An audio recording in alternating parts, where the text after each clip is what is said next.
சற்று நேரத்துக்கு முன்பதாக ஈரான் இது தொடர்பான செய்திகளை மீண்டும் வெளியிட்டிருக்கிறது. குறிப்பாக பொதுமக்களுக்கு எந்த பாதிப்பும் கிடையாதுங்கிறத தாண்டி அமெரிக்காவினுடைய இந்த தாக்குதல்களால் மத்திய கிழக்கு நாடுகளுடைய எந்த தாக்கங்களும் ஏற்படவில்லை என்பதையும் சற்று நேரத்துக்கு முன்பதாக குவைத்தும் அறிவித்திருக்கிறது. குவைத்துடைய அணு பாதுகாப்பு அமைப்பும் இதை அறிவிச்சிருக்கிறாங்க. ஈரான் வேறு ஒரு இடத்தில், சர்வதேசத்திற்கு தெரியாத ஒரு இடத்தில் யுரேனியம் செறிவூட்டப்பட்ட அத்தனையும் பாதுகாப்பாக வைத்திருக்கிறது. வளமையாக இந்த ரெண்டு அட்டாக் எப்படி நடக்கும்னு இஸ்ரேல் சொல்றாங்கன்னு சொன்னா, ஒரு அட்டாக் நடந்து பல மணி நேரங்களுக்கு பிறகு அடுத்த அட்டாக் நடப்பதற்கு வாய்ப்பு இருக்கிறது. ஆனா இன்னைக்கு ஈரான் அடிச்சிருக்கக்கூடிய அடியெல்லாம் அப்படின்னா, ஒரு அட்டாக் நடத்தப்பட்டு வித்தின் ஹாஃப் அன் அவருக்குள்ள அடுத்த அட்டாக் அடிச்சிருக்கிறாங்க. எனவே ஈரான் தங்களுடைய தாக்குதல்களை அதிகரித்திருக்கிறார்கள் என்பது மிக தெளிவாக தெரிகிறது என்கிற செய்திகளை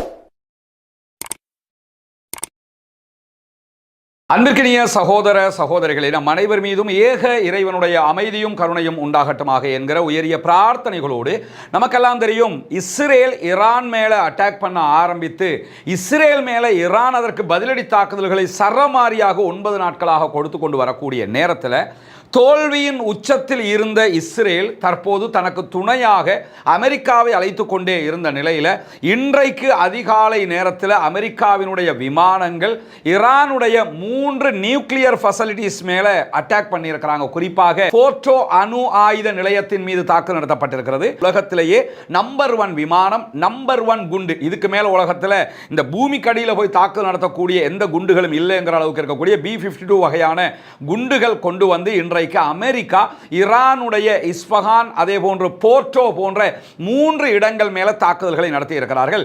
இதுல எந்த அளவு சேதம் உண்டாகி இருக்கிறது என்பது தொடர்பான விரிவான விவரங்கள் இதுவரைக்கும் வெளியிடப்படாதிருந்த நிலையில் சற்று நேரத்துக்கு முன்பதாக ஈரான் இது தொடர்பான செய்திகளை மீண்டும் வெளியிட்டிருக்கிறது. குறிப்பாக இந்த யுத்தத்தில் அமெரிக்கா பங்கெடுத்தால் அமெரிக்காவோடும் சேர்ந்து நாங்கள் சண்டையிட வேண்டி வரும் என்பதை மீண்டும் மீண்டும் ஈரானுடைய சுப்ரீம் லீடர் ஆயத்துல்லா அலி காமனி வலியுறுத்தி வந்த நிலையில தான் இந்த தாக்குதல்கள் இன்று காலையிலே நடந்திருக்கு. இதான் அங்க இருக்கக்கூடிய போர்ட்டோ வசதிகளை தான் நீங்க பாக்குறீங்க. இந்த ஏரியாவில் தான் தாக்குதல் நடத்தப்பட்டிருப்பதாக சொல்லப்படுகிற அதே நேரத்தில் இங்க நம்ம என்ன கவனிக்கணும்னு சொன்னா, இந்த போர்ட்டோ எங்க இருக்குதுன்னு சொன்னா ஒரு மலைக்கு உள்ளாக இருப்பதாக சொல்லப்படுகிறது. அந்த கல்லு மலையினுடைய கல்லு படாரங்களை உடைச்சுக்கிட்டு உள்ள போய் அதை தாண்டி கான்கிரீட் அமைப்புகளை உடைச்சுக்கிட்டு உள்ள போய் தான் தாக்குதல் நடத்தணும்.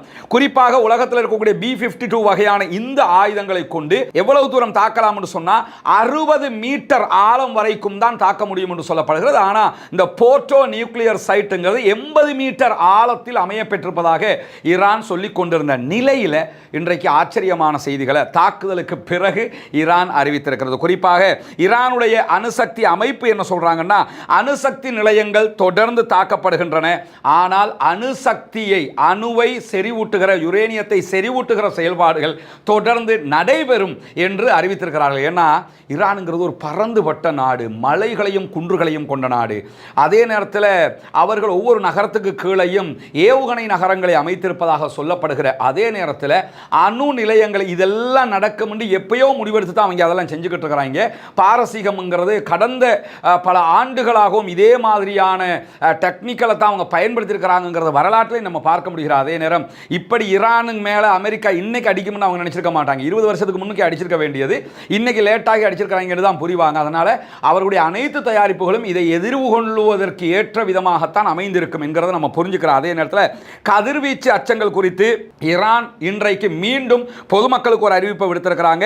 அமெரிக்காவினுடைய வான்வழி தாக்குதல்களால் பாதிக்கப்பட்ட தளங்கள், வசதிகளுக்கு அருகாமையில் இருக்கக்கூடிய மக்கள் யாரும் பயப்பட வேண்டிய அவசியம் கிடையாது, எந்த விதமான கதிர்வீச்சு அச்சங்களும் கிடையாது என்று சொல்லி இன்றைக்கு ஈரானுடைய தேசிய அணு பாதுகாப்பு அமைப்பினுடைய தலைவராக இருக்கக்கூடிய ரஸா கர்தான் அவர்கள் அறிவித்திருக்கிறார்கள். எனவே பொதுமக்களுக்கு எந்த பாதிப்பும் கிடையாதுங்கிறத தாண்டி அமெரிக்காவினுடைய இந்த தாக்குதல்களால் மத்திய கிழக்கு நாடுகளுடைய எந்த தாக்கங்களும் ஏற்படவில்லை என்பதையும் சற்று நேரத்துக்கு முன்பதாக குவைத்தும் அறிவித்திருக்கிறது. குவைத்துடைய அணு பாதுகாப்பு அமைப்பும் இதை அறிவிச்சிருக்கிறாங்க. சவுதி அரேபியா ஆல்ரெடி அறிவிச்சிட்டாங்க. இந்த இடத்துக்கு அட்டாக் பண்ணதுனால மத்திய கிழக்கு நாடுகளுக்கும் எந்த பாதிப்பும் ஏற்படவில்லை என்கிறத தாண்டி இந்த தாக்குதல்களால் என்ன நடக்க போகிறதுங்கிறத பார்த்தீங்கன்னு சொன்னா, ட்ரம்ப் அறிவித்திருக்கக்கூடிய அறிவிப்பு, நாங்கள் இந்த தாக்குதலில் பாரிய வெற்றி பெற்றிருக்கிறோம் என்று சொல்லியிருக்கிறார்கள். ஆனால் பிரச்சனை என்பது அதுவல்ல. ஏன்னு கேட்டா, ஈரானுடைய மிகப்பெரிய யுரேனியம் செறிவூட்ட நிலையமாக இருக்கக்கூடிய போர்ட்டோ மேலதான் அமெரிக்காவினுடைய தாக்குதல்கள் நடத்தப்பட்டிருக்கிறது. ஆனால் கதிர்வீச்சுக்கள் இல்லை என்கிற நிலையில அமெரிக்காவினுடைய தாக்குதல்கள் வெற்றி அடையவில்லை என்பதுதான் பொருட்படும் என்று சொல்லி இன்றைக்கு அல் ஜசீராவினுடைய மிக பிரபலமான ஆய்வாளராக இருக்கக்கூடிய மர்வான் பிஷாரா பல ஆய்வறிக்கைகளை வைத்துக் கொண்டு இன்றைக்கு பேசிக் கொண்டிருக்கக்கூடிய காட்சிகளை நீங்க அல் ஜசீராவில் பார்க்க முடிகிறது. அதே நேரத்தில் ஈரானுடைய சட்டமன்ற உறுப்பினர்கள், பாராளுமன்ற உறுப்பினர்கள் குழு இன்றைக்கு அறிவித்திருக்கக்கூடிய அறிவிப்பில் என்ன சொல்றாங்கன்னு சொன்னா, அமெரிக்காவுடைய தாக்குதல்களால் போர்ட்டோ அணுமின் நிலையத்தில் எந்த விதமான இழப்புகளும் எங்களுக்கு ஏற்படவில்லை என்று சொல்லியிருப்பது மட்டுமல்லாம ஈரான் மற்றும் வளைகுடா நாடுகளுடைய அறிக்கைகளும் இதைத்தான் சொல்கிறது. இப்படி இருக்கிற நேரத்தில் ஈரான் மீது அமெரிக்கா நடத்தி இருக்கக்கூடிய இந்த தாக்குதல்களால செறிவூட்டப்பட்ட இந்த யுரேனியத்துக்கு எந்த பாதிப்பும் ஏற்படாது என்பதை ஈரான் இன்றைக்கு வேறு விதமாக தெளிவுபடுத்துகிறார்கள். எப்படி தெளிவுபடுத்துறாங்கன்னா, ஏற்கனவே 3 நாட்களுக்கு முன்பதாக ஐஆர்ஜிசியினுடைய தலைவர் என்ன அறிவிச்சிருந்தார்னு சொன்னா, நீங்க எங்களுடைய போர்ட்டோ அணு நிலையத்தின் மீது தாக்குதல் நடத்தினாலும் எங்களுடைய யுரேனியம் செறிவூட்டலை அழிக்க முடியாது அப்படின்னு சொல்லியிருந்தாரு. ஏன்னா உலகத்தில் நம்மள வெளிப்படையாக பார்க்கிறது, போர்ட்டோ அணுமின் நிலையம் 80 அடி ஆழத்தில் இருக்குது, 60 அடி ஆழம் வரைக்கும் தான் எங்களுடைய குண்டு தாக்குதல் நடத்த முடியும் என்பதுதான் நம்முடைய எல்லாருடைய விளக்கமாக இருக்கக்கூடிய நேரத்தில் ஐஆர்ஜிசி என்ன சொன்னாங்கன்னா, எங்களுடைய செறிவூட்டப்பட்ட யுரேனியம் அத்தனையையும் நாங்கள் வேறு இடத்திற்கு நகர்த்தி விட்டோம் என்று சொல்லியிருந்தாங்க. எனவே உலகத்துக்கு அவங்க போர்ட்டோவை காட்டுறாங்க, இஸ்பஹானை காட்டுறாங்க, தப்ரீஸை காட்டுறாங்க, மற்ற இடங்களை காட்டுறாங்க. உண்மையிலேயே ஈரான் வேறு ஒரு இடத்தில், சர்வதேசத்திற்கு தெரியாத ஒரு இடத்தில் யுரேனியம் செறிவூட்டப்பட்ட அத்தனையும் பாதுகாப்பாக வைத்திருக்கிறது. அந்த இடத்தில் அவர்கள் அணு ஆயுதத்தை தயாரிக்கக்கூடிய செயல்பாட்டை முன்னெடுக்கிறார்கள் என்பது அத்தனை பேருக்கும் தெரியாத ஒரு ரகசியத்தை இன்றைக்கு அவர்கள் வெளிப்படுத்தி இருக்கிறார்கள். எனவே மொசாதோ, அமெரிக்காவினுடைய உளவு பிரிவுகளோ கண்டறியாத ஒரு இடத்தில் அவர்கள் செறிவூட்டப்பட்ட யுரேனியத்தை பாதுகாத்து விட்டார்கள் என்பதை சற்று நேரத்துக்கு முன்பதாகவும் மீண்டும் ஈரான் அறிவித்திருக்கிறது. எங்களுடைய செறிவூட்டப்பட்ட யுரேனியத்தை நாங்கள் வேறு இடத்திற்கு நகர்த்தி இருக்கிறோம். நீங்க போர்ட்டோ மேல அட்டாக் பண்றதுனால எங்களுக்கு எந்த இழப்பும் இல்லை. கட்டிடங்கள் அழிக்கப்படலாம், மற்றவை அழிக்கப்படலாமே தவிர யுரேனியத்தை நீங்க அழிக்க முடியாது என்று சொல்லியிருக்கிறாங்க. அதனாலேயோ என்னவோ கதிர்வீச்சு எதுவும் இவ்வளவு அட்டாக் பண்றான். இதுக்கு முன்னாடி இஸ்ரேல் பலமுறை அட்டாக் பண்ணிட்டான், எந்த ஒரு கதிர்வீச்சும் வெளியே வரலை. இருந்தால் தானே வெளியே வரும் என்று சொல்லி ஈரான் சொல்கிறார்கள். என்ன நடக்கிறது என்பதை பொறுத்திருந்து பார்க்க முடியும். அதே நேரத்தில் அமெரிக்காவினுடைய குண்டுகள் வீசி தாக்கப்பட்ட 3 தளங்களும் முற்றுமுழுதாக அழிக்கப்பட்டிருந்தாலும் அவர்களுடைய அணு செறிவூட்டலுக்கு எந்த பாதிப்பும் வராது என்று சொல்லி இன்றைக்கு மர்வான் பிஷாரா பல ஆய்வறிக்கைகளை மேற்கொண்டு சொல்லக்கூடிய காட்சிகளை நம்ம பார்க்க முடிகிறது. அதே நேரத்தில் இஸ்ரேலுடைய விமான நிலையம், அதே போன்று இஸ்ரேலுடைய ஆய்வு தளங்கள் ஆகியவற்றை சற்று நேரத்துக்கு முன்பதாக தாக்கி அழித்திருக்கிறது ஈரானுடைய ஐஆர்ஜிசி. காலையிலேயே அமெரிக்கா ஈரானுடைய அணு நிலையங்கள் மீது தாக்குதல் நடத்தியிருந்த நேரம் சற்று நேரத்துக்கு முன்பதாக ஹைஃபா உள்ளிட்ட பல நகரங்கள் மேல ஈரான் தாக்குதல்களை மாறி நடத்தி இருக்கிறது. அந்த தாக்குதல்களை பொறுத்தவரையில் இன்றைக்கு பென் குரியன் விமான நிலையத்தின் மீது தாக்குதல் நடத்தப்பட்டிருக்கு. இஸ்ரேலுடைய அனைத்து விமானங்களும், இஸ்ரேலுக்குள்ள வரக்கூடிய அனைத்து விமானங்களும் அடுத்த மாதம் 28ஆம் தேதி வரைக்கும் மொத்தமாக நிறுத்தப்பட்டிருக்கக்கூடிய நேரத்தில் பென் குரியன் விமான நிலையத்தின் மீது உச்சகட்ட தாக்குதல்களை நாங்கள் நடத்தி இருக்கிறோம் என்று ஈரான் அறிவித்திருக்கிறது. இஸ்ரேலும் அதை ஒப்புக்கொண்டிருக்கக்கூடிய நேரத்தில் இஸ்ரேலுடைய ஆராய்ச்சி நிலையங்கள் மீதும் சற்று நேரத்துக்கு முன்பதாக தாக்குதல்கள் நடத்தப்பட்டிருக்கக்கூடிய செய்திகள் வெளியாகி கொண்டிருக்கக்கூடிய காட்சிகளை நம்ம பார்க்கிறோம். அதே நேரம் ஈரானுடைய இஸ்லாமிய புரட்சிகர காவல் படை ஐஆர்ஜிசி வெளியிட்டிருக்கக்கூடிய அறிக்கைகளை தஸ்னீம் நியூஸ் ஏஜென்சி வெளியிட்டிருக்கிறத நம்ம பார்க்க முடியும். இந்த தாக்குதல்களை நீண்ட தூர திரவ மற்றும் திட எரிபொருள் ஏவுகணைகள் பயன்படுத்தப்பட்டிருக்கிறது. ஈரானுடைய ஏவுகணைகளை பொறுத்தவரையில் திரவ எரிபொருள்கள் பயன்படுத்தக்கூடிய ஏவுகணைகளும் இருக்கிறது, அதே நேரத்தில் திட எரிபொருள்கள் பயன்படுத்தக்கூடிய ஏவுகணைகளும் இருக்கிறது. இந்த 2 வகையான ஏவுகணைகள் மூலமாக தாக்குதல்கள் நடத்தப்பட்டிருப்பதாக தஸ்னீம் நியூஸ் ஏஜென்சி வெளியிட்டிருக்கக்கூடிய செய்திகளை சொல்றது மட்டுமல்லாம, ஏவுகணை தாக்குதல்களுக்கு பிறகு டெல் அவிவ் மற்றும் ஹைஃபாவில் பரந்த அளவில் சேதம் ஏற்பட்டிருக்கிறது என்கிறது இஸ்ரேலி ஹயோம் என்கிற இஸ்ரேலுடைய பத்திரிகை. அதை வழிமொழியும் விதமாக இஸ்ரேலி டுடே இன்றைக்கு நியூஸ் வெளியிட்டிருக்க ஜெருசலம் போஸ்ட் ஆகிய பத்திரிகைகளும் இன்றைக்கு ஈரான் இஸ்ரேல் மேல நடத்தியிருக்கக்கூடிய தாக்குதல்கள் உச்சமான தாக்குதல்கள் என்கிற செய்திகளை சொல்லியிருக்கிறார்கள். ஈரான் 2 சரமாரி ஏவுகணைகளை ஏவியது.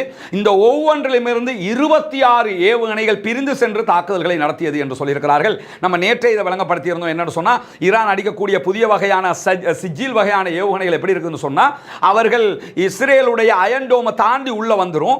உள்ள வந்ததற்கு பிறகு தாக்குவதற்கு சற்று நேரத்துக்கு முன்பதாக என்ன ஆகும் கேட்டா, அந்த ஒரு ஏவுகணையிலிருந்து 26 கிளை ஏவுகணைகள் பிரிந்து சென்று தாக்குதல்களை நடத்தும். அதை யாரும் தடுக்க முடியாத லெவலுக்கு அந்த தாக்குதல்கள் அமைகிறது என்பதுதான் இந்த இடத்துல முக்கியமானது. குறிப்பாக இந்த தாக்குதலை பற்றி சொல்லக்கூடிய இஸ்ரேலி ஹயோம் என்கிற இஸ்ரேலுடைய பிரபலமான பத்திரிகை தலைப்புச் செய்தியாக என்ன சொல்றாங்கன்னு சொன்னா, இலக்கு வைக்கப்பட்ட பகுதிகள் மிகப்பெரிய பகுதிகள், பாரிய அழிவுகள் உண்டாகி இருக்கிறது. இன்றைக்கு நிறைய போட்டோஸும் வீடியோக்களும் சற்று நேரத்துக்கு முன்பதாக நடந்த தாக்குதல்கள் நம்முடைய டெலிகிராம் சேனல்ல போட்டுருக்கோம். டெலிகிராம் சேனல்ல இணையா சகோதரர்கள் வாட்ஸ்அப் சேனல்ல டெலிகிராமுடைய லிங்கை போட்டுறோம். அதில் இணைஞ்சுக்கிறங்க. அதே நேரத்தில் நம்முடைய ஃபேஸ்புக் தளத்திலையும் டெலிகிராம் லிங்க் நம்ம பகிர்ந்து விடுவோம். இப்போ ரஸ்மின் எம்ஐஎஸ்சி என்கிற ஃபேஸ்புக்கில் நீங்கள் போய் என்ன செய்யலாம்னா டெலிகிராம் சேனலுடைய லிங்கை பார்த்துக் கொள்ளலாம், அதில் இணைஞ்சு கொள்ள முடியும் என்கிற தெரிவித்துக் கொள்கிறார். அதே நேரம் ஆக்கிரமிக்கப்பட்ட கோலன் பகுதிகள், அதே போன்று கோலன் ஹைட்ஸ் பகுதி, அதே நேரத்தில் அப்பர் கலீலி, இந்த பகுதிகளில் எல்லாமே இன்றைக்கு தாக்குதல்கள் நடத்தப்பட்டிருக்கிறது. நார்த்து அதே போன்று சென்ட்ரல் கடலோர பகுதிகளிலையும் இன்றைக்கு தாக்குதல்களை நடத்தி இருக்கிறது ஈரான் என்கிற தகவல்கள் வெளியாகி இருக்கிறது. இதில் என்ன இன்னொரு முக்கியமான விஷயம் என்று கேட்டால் 10 தனித்தனியான இடங்கள் மீது நேரடியான தாக்குதல்களை ஈரான் நடத்தி இருக்கிறது. 10 இடங்கள் ஒரே நேரத்தில் அட்டாக் பண்ணப்பட்டிருக்கு. ஆனால் தனித்தனி ஏவுகணை தாக்குதல்களாக நடத்தப்பட்டிருக்கிறது. இதில் இதுவரைக்கும் 16 பேர் படுகாயம் அடைந்திருப்பதாக இஸ்ரேலிய ஹெல்த் மினிஸ்ட்ரி அறிவிச்சிருக்கிறாங்க. அது எந்த அளவுக்கு உண்மை பொய்ங்கிற பிரச்சனை நமக்கெல்லாம் தெரியும். அதை தாண்டி இன்றைக்கு நடத்தப்பட்ட தாக்குதல்கள் எவ்வளவு நெருக்கமான தாக்குதல்கள் என்று சொன்னால், ஒவ்வொரு இடத்திலும் நடத்தப்பட்ட 2 தாக்குதல்கள், ஒரே நேரத்தில் 2 அட்டாக் பண்றாங்க. வளமையாக இந்த 2 அட்டாக் எப்படி நடக்கும்னு இஸ்ரேல் சொல்றாங்கன்னு சொன்னா, ஒரு அட்டாக் நடந்து பல மணி நேரங்களுக்கு பிறகு அடுத்த அட்டாக் நடப்பதற்கு வாய்ப்பு இருக்கிறது. ஆனா இன்னைக்கு ஈரான் அடிச்சிருக்கக்கூடிய அடியெல்லாம் அப்படின்னா, ஒரு அட்டாக் நடத்தப்பட்டு வித்தின் half an hourக்குள்ள அடுத்த அட்டாக் அடிச்சிருக்கிறாங்க. எனவே ஈரான் தங்களுடைய தாக்குதல்களை அதிகரித்திருக்கிறார்கள் என்பது மிக தெளிவாக தெரிகிறது என்கிற செய்திகளை இன்றைக்கு இஸ்ரேலுடைய ஹயோம் வெளியிட்டிருக்கக்கூடிய செய்திகள் இருந்து பார்க்கிற அதே நேரத்தில் மேற்கு ஈரான் பகுதிகளில் ஈரானுடைய இலக்குகளுக்கு எதிராக நாங்களும் தாக்குதல்களை நடத்தி இருக்கிறோம் என்கிறது இஸ்ரேல். இஸ்ரேலும் சற்று நேரத்துக்கு முன்பதாக ஈரானுடைய பகுதிகள் மேல தாக்குதல்களை நடத்தி இருக்கிறது. குறிப்பாக அந்த தாக்குதல்களில் தெஹரானுடைய பகுதிகளும் சிலது பாதிக்கப்பட்டிருப்பதாக ஈரானிய செய்திகளை வெளியிட்டிருக்கிறார்கள். எனவே ஈரான் மேலே இஸ்ரேல் தாக்குதல்களை எவ்வளவு நடத்தினாலும் ஈரானுடைய தாக்குதல்கள், பாலிஸ்டிக் மிசைல் தாக்குதல்கள் தாங்க முடியாத அளவுக்கு உச்சமான தாக்குதல்கள் என்பது அத்தனை பேருக்கும் தெரியும். இப்படியான நிலையில் ஈரான் மீது அமெரிக்கா மேலதிக தாக்குதல்களை நடத்துவதற்கு தயாராகி வருவதாக தெரிவிக்கப்படுகிறது. அதை ஈரானும் எதிர்கொண்டுதான் இருக்கிறாங்க, வரும் என்று தெரியும். அப்படி மேலதிக தாக்குதல்கள் நடத்தப்பட்டால் சில நேரங்களில் அணு நிலையங்கள் மீதான தாக்குதல்கள் நடத்தப்பட்டதற்கு ஈரான் பதிலடி கொடுக்காமலும் இருக்கலாம். ஆனால் பொதுமக்கள் மீது அல்லது வேறு இடங்களுக்கு அமெரிக்கா தாக்குதல்களை நடத்துகிற போது ஈரான் நேரடியாக அவர்களுடைய இலக்குகள் மீது தாக்குதல் நடத்தலாம். அல்லது ஈரானுடைய ப்ராக்ஸிஸ் இருக்கிறாங்க, யமனில் இருக்கக்கூடிய ஹூதிகள் அல்லது ஹெஸ்புல்லாக்கள் அல்லது கதாயிப் ஹிஸ்புல்லா என்கிற ஈராக்கில் இருக்கக்கூடிய அமைப்பு, இந்த அமைப்புகள் ஊடாக அடுத்த தாக்குதல்களை ஈரான் நடத்துவதற்கான வாய்ப்புகள் இருக்கிறது என்பதையும் இன்றைக்கு பல ஆய்வாளர்கள் சொல்லக்கூடிய செய்திகள் அல் ஜசீராவில் நம்ம டைரக்டா பார்க்க முடிகிற அதே நேரம் இன்றைக்கு அதிகாலையிலேயே ஈரான்ல மொசாது உளவாளி ஒருவனுக்கு தூக்கு தண்டனை விதிக்கப்பட்டிருக்கிறது என்கிற செய்திகளும் வெளியாகி இருக்கிறது. என்னதான் நடந்தது சொல்லுவாங்கல்ல, பரபரப்புக்கு மத்தியில் ஒரு கிளுகிழுப்புன்னு, என்ன நடந்தாலும் சரி எங்க வேலையில் நாங்கள் கவனமாக இருப்போம் என்று சொல்லி மொசாதுடைய உளவாளிகள் ஒவ்வொரு நாளும் தூக்கிலிடப்படுகிறார். இதுவரைக்கும் 17 பேரை தூக்கிலிட்டிருக்கிறது. இந்த 9 நாளைக்குள்ள 17 பேருக்கு மரண தண்டனை விதித்திருக்கிறது ஈரான். மொசாதுக்கு உளவு வேலை பார்த்தா அத்தனை பேருக்கும் கைமாதான் என்று சொல்லி அறிவிச்சிருக்கிறாங்க. இந்த மாதம் கடைசி வரைக்கும் டைம் கொடுத்திருக்காங்க. உங்ககிட்ட மொசாது உளவாளிகள் நாட்டுக்குள்ள இருந்தீங்கன்னா சரண்டர் ஆயிருங்க, உங்களுக்கு நாங்க விதிவிலக்கு இல்லாம உங்களை மன்னித்து விடுவதற்கு தயார். ஆனா மாட்டிக்கிட்டீங்கன்னா அத்தனை பேருக்கு மரண தண்டனை. 17 பேருக்கு இதுவரைக்கும் மரண தண்டனை விதிக்கப்பட்டிருக்கு. 17வது நபர் இன்றைக்கு தூக்கிலே தொங்க விடப்பட்டிருக்கிறார் என்கிற செய்திகள் வெளியாகி இருக்கிறது. எனவே யுத்தம் வந்துட்டா யுத்தம் தான், அங்க வேறு பேச்சு கிடையாதுங்கிற நிலையில ஈரான் இருக்கிறார்கள். எந்த விதமான யோசனையும் இல்லாமல் அமெரிக்கா மீது தாக்குதல் நடத்துவதற்கு தயாராகி இருக்கிறார்கள் என்பது தெரிகிறது. ராஜதந்திர நடவடிக்கைகள் ஒருபுறம் நடந்து கொண்டிருந்தாலும் மறுபுறமாக அவருடைய தாக்குதல்கள் தொடரும் என்பதை இன்றைக்கு உடனடியாக ஈரான் இஸ்ரேல் மீது நடத்தி இருக்கக்கூடிய தாக்குதல்கள் இருந்து தெரிய வருகிறது. தொடர்ந்து இணைந்திருங்கள். ரஸ்மின் டாக்ஸ் என்கிற நம்முடைய இந்த சேனலை சப்ஸ்கிரைப் செய்யாத சகோதரர்கள் சப்ஸ்கிரைப் செய்து இணைந்து கொள்கிற அதே நேரம் உண்மை செய்திகளை மற்றவர்களும் அறிந்து கொள்கிற விதமாக இதை மற்றவங்களுக்கும் கொண்டு போய் சேருங்க. நிறைய ஸ்ப்ரெட் ஆகிற பொய்களை நம்ம பார்க்கிறோம். அதே நேரத்தில் ஈரானுக்கு சப்போர்ட் பண்றோம்ங்கிற பேர்லையும் பல பேரும் ஓவராக சில செய்திகளை சொல்றதையும் நம்ம பார்க்கிறோம். எனவே இருப்பதை போன்று சொன்னால் மாத்திரம் போதுமானது. கஃபாபில் மரி கதிபன் ஐயோ ஹத்திஸ பிகுல்லி மாசமி, கேள்விப்படுவதை எல்லாம் பரப்போது ஒருவன் பொய்யன் என்பதற்கு போதுமான செய்தி என்று சொல்லி ரசூலுல்லாஹி ஸல்லல்லாஹு அலைஹி வஸல்லம் அவர்கள் சொல்கிறார்கள். எனவே வருகிற எல்லாவற்றையுமே ஃபார்வர்ட் பண்ணாதீங்க. எனக்கே நிறைய பேர் நூற்றுக்கணக்கான மெசேஜ் அனுப்புறாங்க. மேக்ஸிமம் உள்ள மெசேஜ்கள் ஏஐ தொழில்நுட்பத்தில் தயாரிக்கப்பட்டது, பொய்யான மெசேஜ்கள். சில பேர் அனுப்பி என்னன்னா இது உண்மையா பொய்யான்னு கேட்குறாங்க. அது வேறு விஷயம், அவங்களுக்கு தெரியல கேட்குறாங்க, நம்ம அதை தெளிவுபடுத்தி அவங்களுக்கு ரிப்ளை பண்ணிடுறோம். சில பேர் சும்மா அனுப்புறாங்க. தயவு செய்து எனக்கு அனுப்பினா பிரச்சனை இல்லை, வேற யாருக்கும் அப்படி அனுப்பிடாதீங்கன்னா பொய்யை தவிர்க்கிறதுக்காக வேண்டித்தான் இரவு பகலாக உட்கார்ந்து நம்ம இந்த செய்தியை சொல்லிக்கிட்டு இருக்கிறோம். வேலை வெட்டியெல்லாம் விட்டுவிட்டு இதை சொல்லிக்கிட்டு இருக்கிறோம். இது நம்முடைய தொழில் அல்ல. அதனால தான் நம்முடைய வீடியோவை யாருன்னாலும் பதிவேற்றுக்கொள்ளுங்க என்று சொல்லியிருக்கிறோம். நிறைய சகோதரர்கள் மெசேஜ் மெசேஜ் அனுப்புறீங்க, உங்கள் வீடியோவை நாங்கள் எங்கள் சேனலில் போட்டுக்கிறவான்னு தாராளமாக பதிவு செய்து கொள்ள முடியும், போட்டுக்கிறங்க. ஆனால் டேட்டை மாற்றாதீங்க, டேட்டை மறைக்காதீங்க. மேலே ஒவ்வொருத்தரும் கேட்குறாங்க உங்கள் வீடியோவில் டேட் எங்கன்னு. ரைட் சைட் மேல் மூலையில் இந்த இடத்துல ஒவ்வொரு நாளும் வீடியோவில் நம்ம டேட் போட்டுக்கிறோம். இந்த டேட்டை மறைக்காதீங்க, எந்த எடிட்டிங்கும் பண்ணாதீங்க, இருக்கிறத இருக்கிற மாதிரியே பதிவேற்றம் பண்ணுங்க. ஏதாவது எடிட்டிங் பண்ணி மாறுதல்கள் பண்ணினீங்கன்னு சொன்னால் அதுக்கு எதிராக மட்டும் நம்ம நடவடிக்கை எடுப்போம். அது இல்லாமல் தேவையில்லாத அட்வான்ஸ் தலைப்புகள் போடாதீங்க, இருக்கிறத இருக்கிற மாதிரியே பயன்படுத்துங்கிற அடிப்படையில் உங்களுக்கான அனுமதியை தாராளமாக தந்திருக்கிறோம். இந்த செய்திகளை உடனுக்குடன் அறிந்து கொள்வதற்காக ரஸ்மின் மையசி நியூஸ் என்கிற நம்முடைய சேனலையும் சப்ஸ்கிரைப் செய்து கொள்கிற அதே நேரத்தில் நம்முடைய எல்லா பிளாட்ஃபார்ம்லையும் நம்ம பின்தொடர முடியும். அது டெலிகிராமாக இருக்கலாம், வாட்ஸ்அப்பாக இருக்கலாம், எல்லாத்துலேயுமே நீங்கள் பின்தொடர முடியும். இந்த செய்திகள் உடனுக்குடன் உங்களை வந்து சேர்ந்து கொள்ளும் என்பதையும் புரிந்து கொள்ளுங்கள். எனவே நம்முடைய எண்ணங்களை இறைவன் ஏற்றுக்கொள்வானாக, நம்முடைய பணிகளை இறைவன் ஏற்றுக்கொள்வானாக. பாலஸ்தீனம் வெற்றி பெற வேண்டும், பாலஸ்தீனம் சுதந்திரம் அடைய வேண்டும். அதே நேரத்தில் இந்த யுத்தத்தில் ஈரான் வெற்றியை நோக்கித்தான் பயணிக்கிறது. இந்த நிமிடம் வரைக்கும் ஈரானுக்கு சரிவு ஏற்படவில்லை. குறிப்பாக அவர்களுடைய முழு நோக்கமும் அவர்களுடைய நியூக்ளியர் சைட்டை பாதுகாக்கிறதுங்கிறது தெளிவாக தெரியும். நியூக்ளியர் சைட்டுனா நியூக்ளியர் வைத்திருக்கக்கூடிய இடங்கள் அல்ல, அவங்க செறிவூட்டப்பட்ட யுரேனியம் 400 அளவுக்கு அவங்க செறிவூட்டி இருக்கிறாங்கன்னு சொல்லப்படுகிற 9 அணு ஆயுதங்களை அவர்கள் தயாரிக்கிற பலத்தோடு இருக்கிறார்கள் என்று சொல்லப்படுகிறது. உண்மையிலே அந்த பலத்தோடு இருக்கிற காரணத்தினாலோ என்னவோ அவர்கள் அவர்களுடைய நியூக்ளியர் ஃபெசிலிட்டிஸை ஒவ்வொரு இடமா மூவ் பண்ணி பாதுகாக்கிற வேலையை பார்க்குறாங்க. என்ன அழிவு வந்தாலும் பரவாயில்லை, நியூக்ளியர் ஃபெசிலிட்டிஸ்க்கு பாதிப்பு வந்துடக்கூடாது என்பதில் கவனமாக இருக்கிறார்கள். எனவே அடுத்தடுத்த கட்டங்களில் ஈரான் என்ன செய்ய போகிறது, அடுத்தடுத்த செயல்பாடுகள் என்னங்கிறதையெல்லாம் தொடர்ந்து இணைந்திருங்கள். ஜனநாயக ரீதியாக பாலஸ்தீன அப்பாவிகளுக்காகவும் குரல் எழுப்போமாக. தீவிரவாதம் ஒழிய வேண்டும், பயங்கரவாதம் இல்லாதொழிக்கப்பட வேண்டும், இஸ்ரேலிய அமெரிக்க பயங்கரவாதமும் இல்லாதொழிக்கப்பட வேண்டும் என்கிற உயரிய பிரார்த்தனைகளோடு முடித்துக் கொள்கிறேன். வாஹ்ரதா அல்ஹம்துலில்லாஹி ரப்பில் ஆலமீன்.